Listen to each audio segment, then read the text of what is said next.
নমস্কাৰ, আজি হৈছে 10 আগষ্ট দেওবাৰ। এই মুহূৰ্তত সমগ্ৰ ৰাজ্যবাসীৰ বাবে ওলাই আহিছে আজি ৰাতিপুৱাৰ বহুকেইটা ডাঙৰ খবৰ।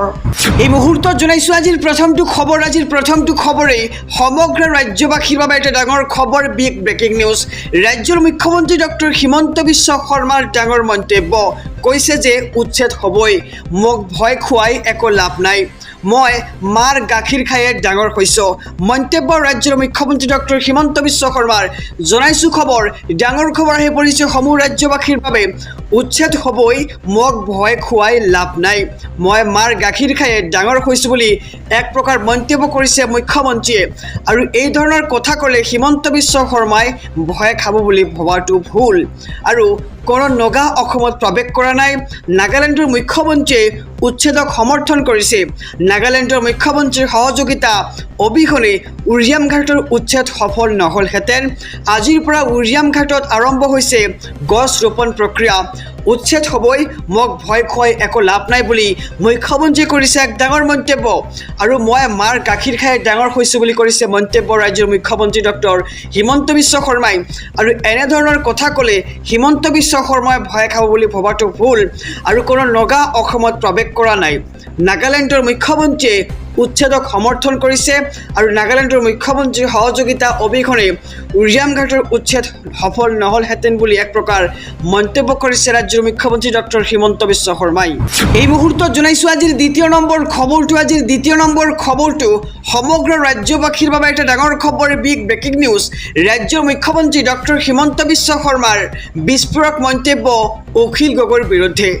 এইবাৰ নিৰ্বাচনত অখিলে বেয়াকৈ হাৰিব, তেওঁ যাক সাৱটি লৈছে সেই কাৰ্যক ৰাইজে ক্ষমা নকৰে। এই মুহূৰ্তৰ খবৰ জনাইছোঁ সমূহ দৰ্শকক, এইবাৰ নিৰ্বাচনত বেয়াকৈ হাৰিব অখিল গগৈ, তেওঁ যাক সাৱটি লৈছে সেই কাৰ্যক ৰাইজে ক্ষমা নকৰে।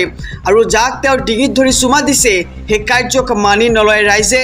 যিসকলে আমাৰ জাতিসত্তাক ধ্বংস কৰাৰ ষড়যন্ত্ৰ কৰিছে সেইসকলক বৰঘৰত স্থান দিবলৈ বিচাৰিছে অখিল গগৈয়ে। আৰু বিধায়ক অখিল গগৈক এবাৰ তোলা-ধুনা ৰাজ্যৰ মুখ্যমন্ত্ৰী ডক্টৰ হিমন্ত বিশ্ব শৰ্মাৰ। জনাইছোঁ খবৰ, এইবাৰ নিৰ্বাচনত বেয়াকৈ হাৰিব অখিলে আৰু তেওঁ যাক সাৱটি লৈছে সেই কাৰ্যক ৰাইজে কেতিয়াও ক্ষমা নকৰে। যাক তেওঁ ডিঙিত ধৰি চুমা দিছে সেই কাৰ্য মানি নলয় ৰাইজে। যিহেতু অখিল গগৈয়ে উচ্ছেদিত লোকক ডিঙিত ধৰি চুমা খাইছিল আৰু সেই কাৰ্যক লৈ এতিয়া মুখ্যমন্ত্ৰীয়ে এক ডাঙৰ প্ৰতিক্ৰিয়া কৰিছে। আৰু যিসকলে আমাৰ জাতিসত্তাক ধ্বংস কৰাৰ ষড়যন্ত্ৰ কৰিছে সেইসকলক বৰঘৰত স্থান দিবলৈ বিচাৰিছে অখিল গগৈয়ে। এই মুহূৰ্তত জনাইছোঁ আজিৰ তৃতীয় নম্বৰ খবৰটোত আছে ৰাজ্যবাসীৰ বাবে আৰু এটা ডাঙৰ খবৰ।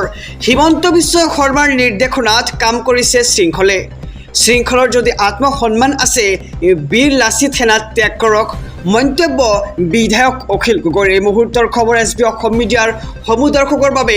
খবৰটো দিয়াৰ আগতে যদিহে আপুনি চেনেলটোত নতুন তেন্তে চেনেলটো ছাবস্ক্ৰাইব কৰক, আৰু যদিহে এতিয়ালৈকে ভিডিঅ'খনত লাইক কৰা নাই তেন্তে এটাকৈ লাইক কৰি দিয়ক।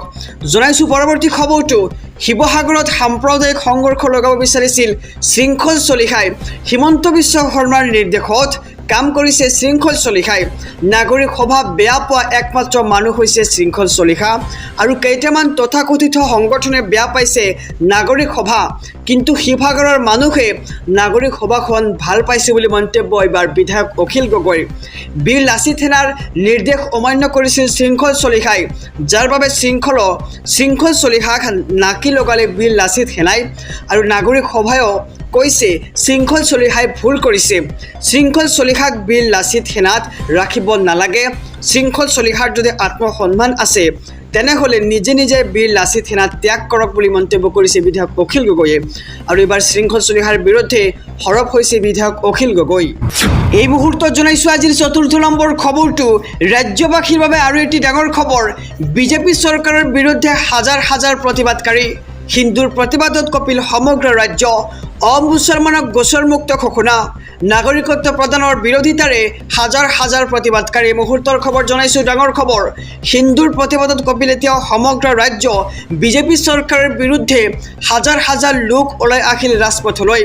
বিদেশী ন্যায়াধিকৰণত থকা হিন্দু বাংলাদেশীৰ সকলো গোচৰ প্ৰত্যাহাৰৰ সিদ্ধান্ত 2014 চনৰ 31 ডিচেম্বৰৰ পূৰ্বে অহা অমুছলমান লোকক দিয়া হ'ব নাগৰিকত্ব আৰু 2014ৰ 31 ডিচেম্বৰৰ পূৰ্বে অহা 6 ধৰ্মীয় লোকৰ বিৰুদ্ধে নচলাই গোচৰ বিদেশী ন্যায়াধিকৰণত থকা সকলো গোচৰ প্ৰত্যাহাৰৰ সিদ্ধান্ত আৰু বাংলাদেশী হ'লেও হিন্দু বৌদ্ধ খ্ৰীষ্টান শিখে পাব নাগৰিকত্ব কা অধিনিয়মৰ ভিত্তিত এই সিদ্ধান্ত ল'ব চৰকাৰে আৰু জিলাই জিলাই জোৰ লৈ তীব্ৰ প্ৰতিবাদ অসম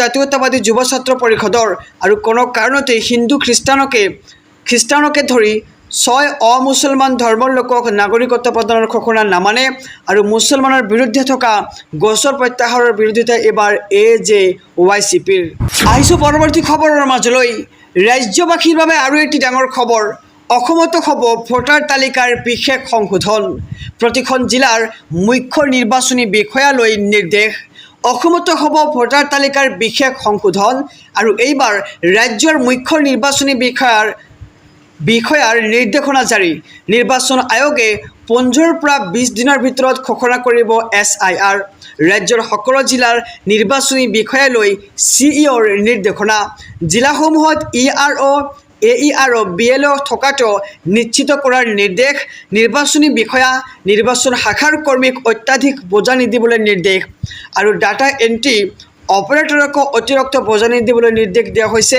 BTCৰ নিৰ্বাচনৰ পৰিপ্ৰেক্ষিতত বিকল্প ব্যৱস্থা গ্ৰহণ কৰাৰ নিৰ্দেশ আৰু অসমতো হ'ব এতিয়া ভোটাৰ তালিকাৰ বিশেষ সংশোধন ৰাজ্যৰ মুখ্য নিৰ্বাচনী বিষয়াৰ নিৰ্দেশনা জাৰি আহিছোঁ পৰৱৰ্তী খবৰৰ মাজলৈ মুছলমান নহ'লে অসম হৈ পৰিব অচল অসমৰ উপাৰ্জন বন্ধ হৈ যাব AIUDFৰ প্ৰাক্তন বিধায়ক ৰছুল হকৰ ভয়ংকৰ ভাষ্য এই মুহূৰ্তৰ খবৰ জনাইছোঁ ৰাজ্যবাসীক মুছলমান কৰ্মী য'ত আছে এসপ্তাহৰ কাৰণে কাম বন্ধ কৰি দিয়ক সমগ্ৰ অসম অচল হৈ পৰিব উজনিকে ধৰি গুৱাহাটী মহানগৰীয় হৈ পৰিব অচল ঈদৰ মাত্ৰ 2 দিন বন্ধত সমগ্ৰ অসম হৈ পৰে জনশূন্য মুছলমান নহ'লে অসমত মানুহ নোহোৱা হৈ যাব অসমৰ অৰ্থনীতি বন্ধ হৈ যাব অসমৰ আমদানি বন্ধ হৈ যাব আৰু মুছলমান নহ'লে অসমৰ অৰ্থনীতি বন্ধ হৈ যাব বুলি মন্তব্য কৰিছে AIUDFৰ প্ৰাক্তন বিধায়ক ৰছুল হকে আৰু মুছলমান কৰ্মী য'ত আছে এসপ্তাহৰ কাৰণে কাম বন্ধ কৰি দিয়ক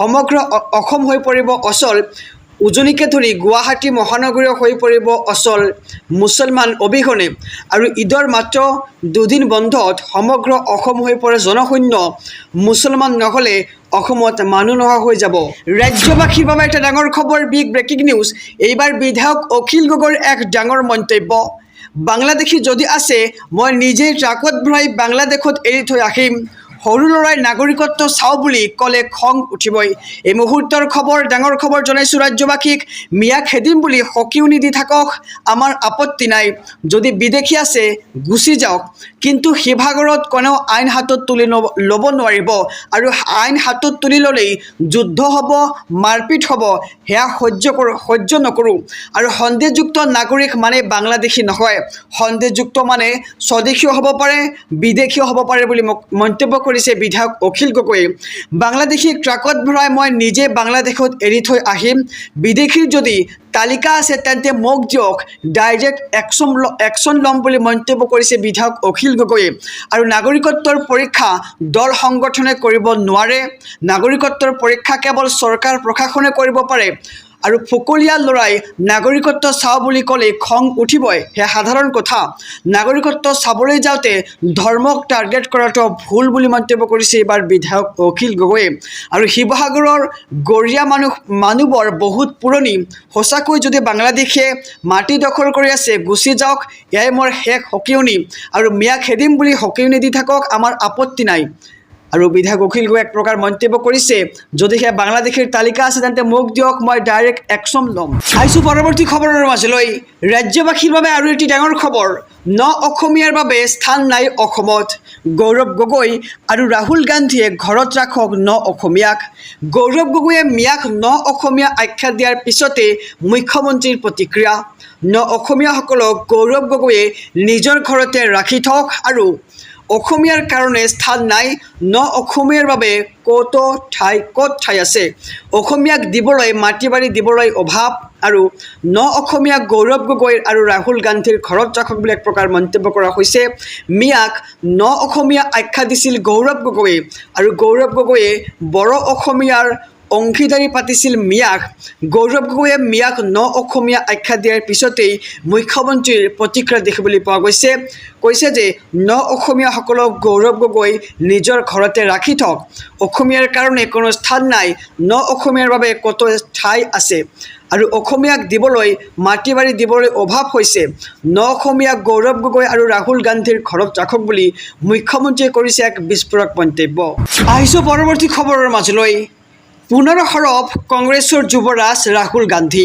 নিৰ্বাচন আয়োগৰ পৰা বিচাৰিছে 5টাকৈ প্ৰশ্নৰ উত্তৰ পুনৰ নিৰ্বাচন আয়োগৰ বিৰুদ্ধে সৰব হৈছে ৰাহুল গান্ধী কংগ্ৰেছ নেতাজনে 5টাকৈ প্ৰশ্ন তুলিলে নিৰ্বাচনী আয়োগলৈ নিৰ্বাচনী আয়োগক কি প্ৰশ্ন কৰিলে ৰাহুল গান্ধীয়ে জনাইছো সবিশেষ ডিজিটেল ভোটাৰ লিষ্ট কিয় দিয়া হোৱা নাই বিৰোধীক কিয় আৰু কাৰ আদেশত CCTV আৰু ভিডিঅ'ৰ প্ৰমাণ ধ্বংস কৰা হৈছে ভুৱা ভোটদান আৰু ভোটাৰ তালিকা প্ৰস্তুত কিয় কৰা হৈছিল বিৰোধী নেতাক ভয় আৰু ভাবুকি কিয় দেখুওৱা হয় ৰাহুল গান্ধীয়ে এই 5টা প্ৰশ্নৰ উত্তৰ বিচাৰিলে নিৰ্বাচনী আয়োগৰ পৰা আৰু পুনৰ সৰব হৈছে নিৰ্বাচনী আয়োগৰ বিৰুদ্ধে ৰাহুল গান্ধী কংগ্ৰেছ নেতাজনে 5টাকৈ প্ৰশ্ন তুলিলে এইবাৰ নিৰ্বাচনী আয়োগ লৈ আহিছোঁ পৰৱৰ্তী খবৰৰ মাজলৈ অহা 21 আগষ্টৰ ভিতৰত খালী কৰক ঘৰ এইবাৰ বৈতামাৰীৰ হৰিজন কলনীত উচ্ছেদৰ জাননী এখন উচ্ছেদৰ জাননীয়ে হাহাকাৰ সৃষ্টি কৰিছে কেইবাটাও পৰিয়ালৰ মাজত